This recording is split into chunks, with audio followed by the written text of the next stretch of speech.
नमस्कार।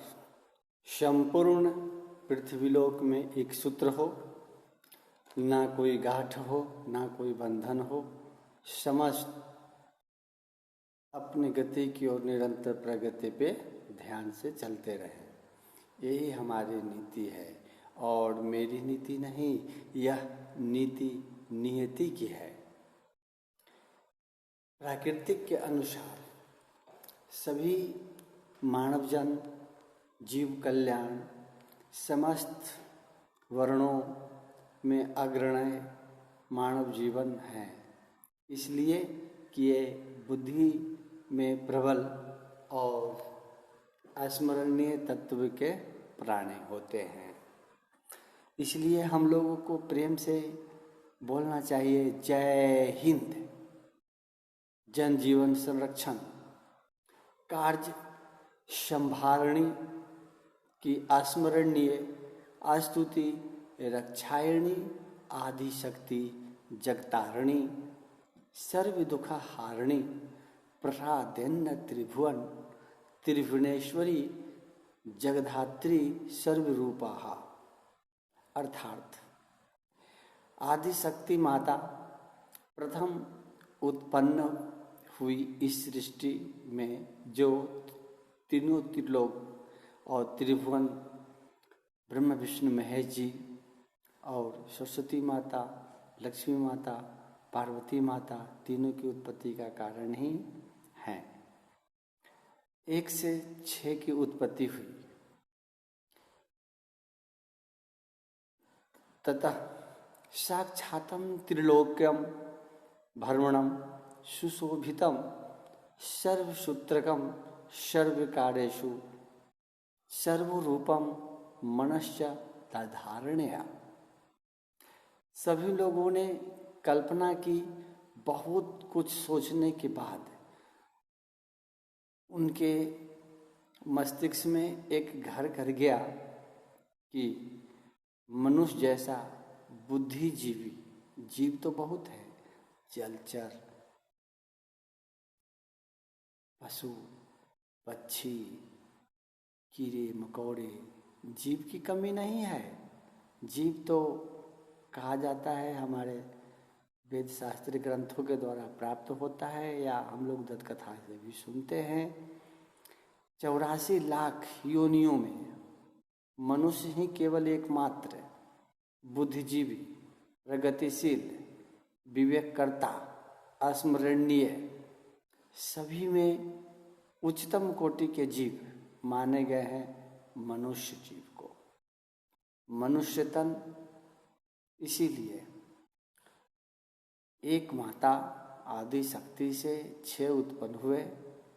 6 ने अपने क्रम में विचार करने अर्थात मुनियों को जन्म अपने अपने स्तर से उनको उत्पन्न किए। 7 ऋषि आए, उन्होंने एक ऋषि को, सातों मिल करके एक ऋषि को उत्पन्न किए।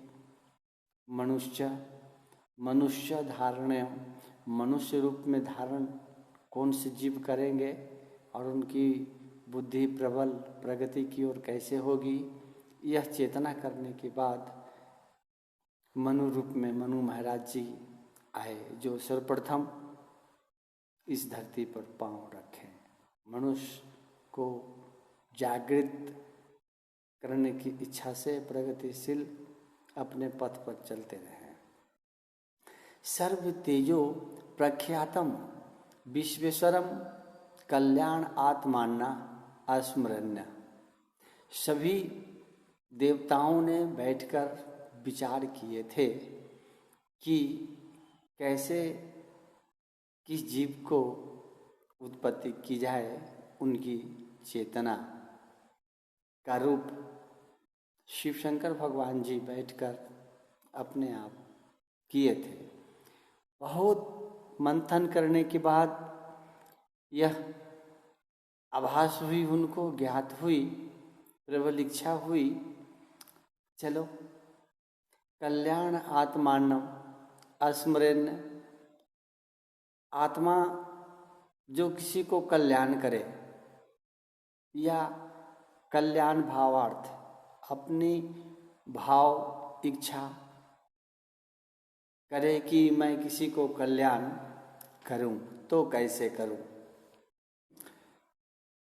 हस्वरण्य सुप्रसिद्धम, प्रसिद्ध तो होना अति आवश्यक है और सभी लोग प्रसिद्ध होने की चेतना में लगे रहते हैं।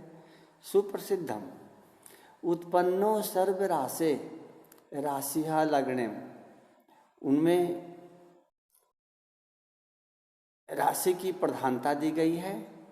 रस उत्पन्नो रस भवन्तु, राशि की प्रधानता दी गई है। राशि से लग्न की उत्पन्न हुई भाव लग्नेयम लभेदम सर्व सुखिनः, राशि और लग्न की उत्पन्न भाव को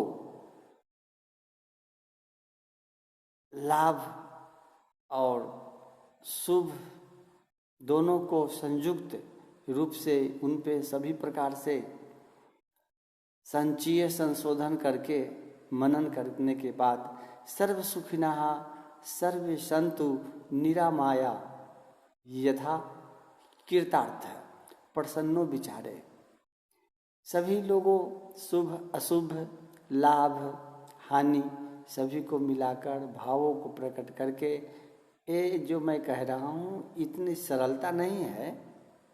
लाभ हानि शुभ लाभ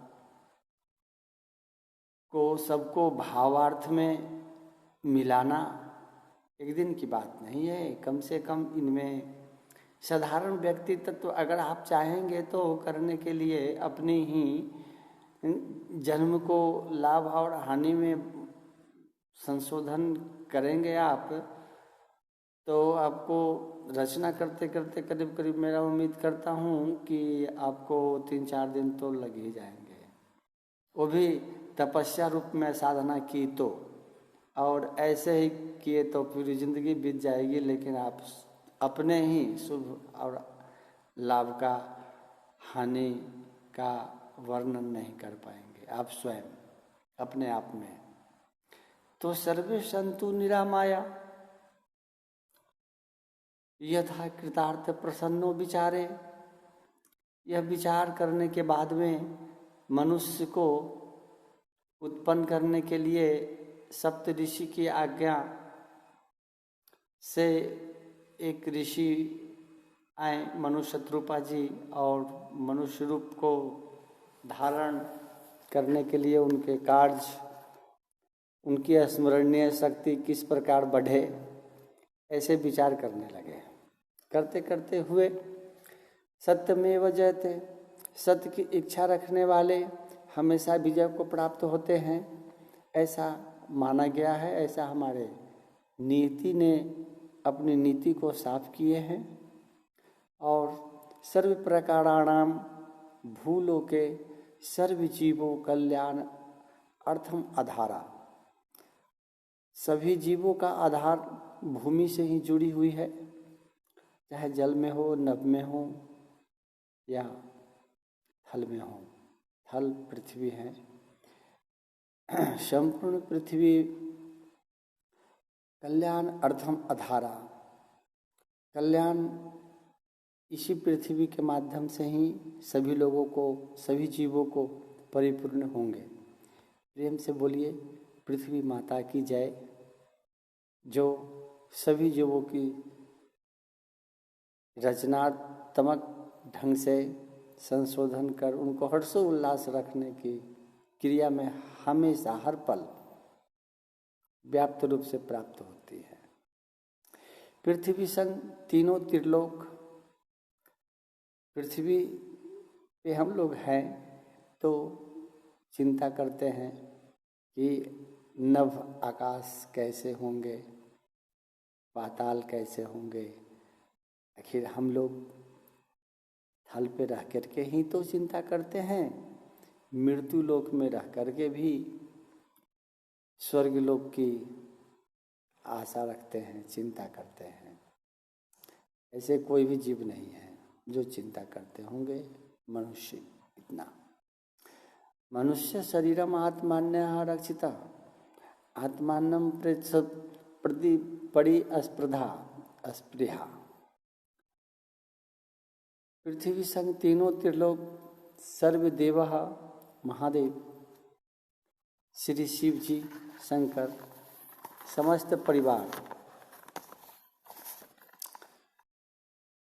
परिवाराणाम स्मरण्य। परिवार कैसे हों, जिसे लोग कैसे पहचानेंगे? चाचा, दादी, मौसी, काकी, दीदी, भैया, ताऊ, चाचा, बहुत प्रकार के नाता हैं। चाचा के चचेरा भाई भी चाचा लगे, मुमेरा भाई भी, मौसेरा भाई भी, उनके दोस्त भी चाचा ही लगेंगे। पापा के जितने दोस्त होंगे वो भी उनके पापा तो नहीं कह सकते हैं, लेकिन कह सकते तो हैं। अर्थात रूपेण स आत्मान सर्वरूपेण संशोधितम। भगवान कह चुके हैं कि आत्मा तो एक ही है, रूप अनेक है। माटी तो एक ही है, रूप अनेक है। तो सर्वमान्य शीघ्रम कर्मों के आधार का किसी विशेष का विश्लेषण है तो कर्मों के आधार पे भगवान स्वयं अपनी नीति लिख चुके हैं। अब लोग कहते हैं कि वो बहुत बड़े पंडित हैं, या बहुत बड़े मूर्ख हैं, बहुत बड़े पागल हैं, या बहुत बड़े धर्मात्मा हैं, बहुत बड़े पैसे वाले हैं। तो ये नीति ने साफ किए हैं कि कर्मों के आधार पे ही उनकी गुण की वृत्ति लिखी जाती है। पता नहीं किस कर्म का गुण किस आयु में निखरेगा, कब कौन सा समय कहा जाता है। यह देखने को हम लोग को चलचित्र के माध्यम से भी मिलते हैं और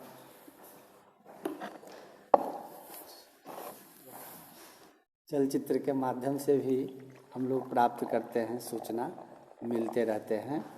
ऐसी आशा में हम ही लोग सभी प्राणी एक ही हैं। धर्म काम वृद्धि बुद्धि विचारा। प्रभु जी कहते हैं धर्म काम का रूप ले लेती है। धर्म की बात करें तो धर्म यह नहीं कहती है हमेशा खाओ, हमेशा चलो, हमेशा सो, हमेशा घूमो। धर्म ये कहती है कि सुबह से लेकर शाम तक सिंधोपायन कहा गया है, संध्योपासना कहा गया है। सुबह पूजा है, 3 बजे से पूजा स्टार्ट हो जाती है ब्रह्म मुहूर्त में। तो कहने का मतलब ये है कि सूर्य भगवान को उदय होने के 4 घंटे पूर्व और 4 घंटे पश्चात और 4 घंटे मध्य, फिर 4 घंटे सायंकाल, फिर सायंकाल के 4 घंटे पूर्वार्ध। तो संध्योपासना में अगर आप चले जाएंगे, धर्म तो वही है और धर्म संध्योपासना का वर्णन करते हैं। और संध्योपासना करने के लिए हमें धन की आवश्यकता है और धन न होने से धर्म नहीं की जा सकती। अर्थात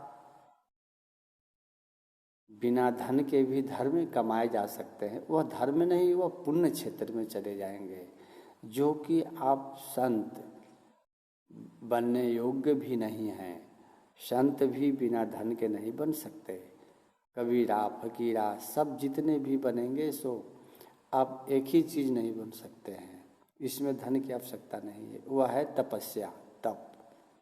तपस्या त्रिलोक, त्रिभुवन, त्रिदेव किन्हीं का नाम आप जप सकते हैं। किन्हीं का नाम जपेंगे तो सभी का लक्ष्य एक ही है। धर्म करेंगे तो आपकी चेतना प्रगति सिर्फ नारायण के चरण कमलों में जाकर गंगा सागर में ही गोता लगाएंगे। धर्म तो यही है। धर्म काम वृद्धि बुद्धि विचारा, हो ही रूपयन मूल बखाना। धर्म सिर्फ तपस्या करना है, और तपस्या कहाँ होती है? वो होते हैं घनघोर जंगलों में, ऊंचे पहाड़ों पे, जहाँ एकांत हो, जहाँ की वातावरण शून्य हो, गाड़ी की आवाज़ सुनाई ना पड़े, ध्वनि जो हवा चले उनकी भी आवाज़ सुनाई ना पड़े। तो हवाई कहाँ आवाज़ सुनाई कहाँ नहीं पड़ेगा जी? तो पहाड़ों पे, गुफाओं में, वहाँ तप होते हैं। वो धर्म कहा जाता है। वह पुण्य क्षेत्र में चले जाइए, आपको कोई मतलब नहीं है।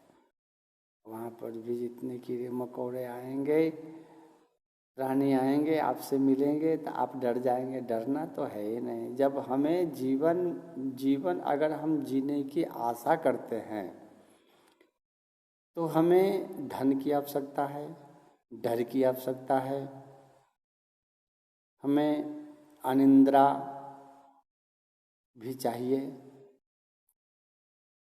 तब धन की उपेक्षा, आकांक्षाओं के बीच झूलते रहेंगे तो धन मुश्किल से आती है। धन की चिंता में ना रहें, कर्म की चिंता में रहें। आप उस प्रकार का कर्म करें जिससे धनोपार्जन हो सके। हम दूसरे की निंदा न करके हम अपने प्रति, अपने जीवन के प्रति समर्पित हों। हम किस तरह चले रहें, अपनी रहन सहन अनुकूलता पर विशेष रुचि लिखें, सुने, समझें, सोचें। सिर्फ अपने ऊपर चलचित्र के माध्यम से न्यूज आते हैं, एडवर्टाइज आती है, इतनी देखें, कोशिश करें, पकड़ें, उसके पथ पे चलें। अच्छे से बुद्धि से, अच्छे बुद्धि को, बुद्धि मीन्स विचार करना, अच्छे और बुरे का, भला और गुण का, से जीवन चलाने की एक, सभी जीव ललायित रहते हुए भी भ्रमित कल्पनाओं में समावेश की मात्रा पर ध्यान विशेष देते रहते हैं। यही सब उलझने हैं जो मनुष्य आकर फंस जाते हैं एक जाल में। हम क्या करें, क्या ना करें, कैसे करें, क्या होगा, कैसे, ये सब चिंता छोड़ दीजिए। आप अपने जिस माहौल में आप हैं, उसी माहौल में आप सदैव अपने को निखारते रहें। उसे उसी के कर्मों द्वारा बह जाना चाहिए। आप निरंतर, आप जिस माहौल में हैं, जिस कल्चर में हैं, उसकी चिंता ना करें, क्योंकि आपका सर्वगुण को देखते हुए उत्पन्नो भवः प्रसिद्धते। आप जिस भी रूप में हैं उसकी उसी रूप में चिंता करें। आप अपने आप को गौरवान्वित कैसे बने, उसके बारे में आप अपने कर्मों के द्वारा ही बने। यही नियति के अनुसार शास्त्रार्थ है। दूसरे की परख करेंगे तो, अब कौवा उड़ रहा है, हम उसके प्रति उड़ेंगे तो मुश्किल है। उड़ान भरना चाहते हैं तो उसकी एक कला है, उसमें सीखें, प्रणागत हों, प्रण करें, तपस्या करें। शब्द शब्द में शास्त्र की बातें अदाएं होती हैं। इसीलिए किसी भी प्रवचन को, सत्संगत को संग करें, अपने दिल में बैठाएं, करें, चिंता ना करें। गौरवान्वित करती है, पुरुषार्थ की मुझे प्रकाश दिखाती है। सत्य आपको सोचना चाहिए। सत्य और असत्य, असत्य क्या है, सत्य क्या है, इसकी चेतना आप कर सकते हैं, क्योंकि आप बुद्धिजीवी अस्मरणीय प्रेरणार्थक हैं। सत्य की जीत की चर्चा होती है। ध्यान रखिए, कब, कैसे, सज्जन दुर्जन, सत्य असत्य का चिंतन आप स्वयं करें। इसी के साथ मैं विनय दुबे, फिर मिलेंगे। यह बातें यथार्थ हैं, इसे आप काल्पनिक भी कह सकते हैं। सोचिए, सत्यवादी बने। जय हिंद, जय भारत। ना कोई गांठ हो, संपूर्ण मृत्यु लोक में एक सूत्र हो। ये जाति ना हो, ये मजहबी लड़ाई ना हो, अपने अपने धर्म को सब लोग निष्ठापूर्वक माने। इसी के साथ गंगे मैया की जय, पृथ्वी माता की जय। हर हर महादेव शंभो।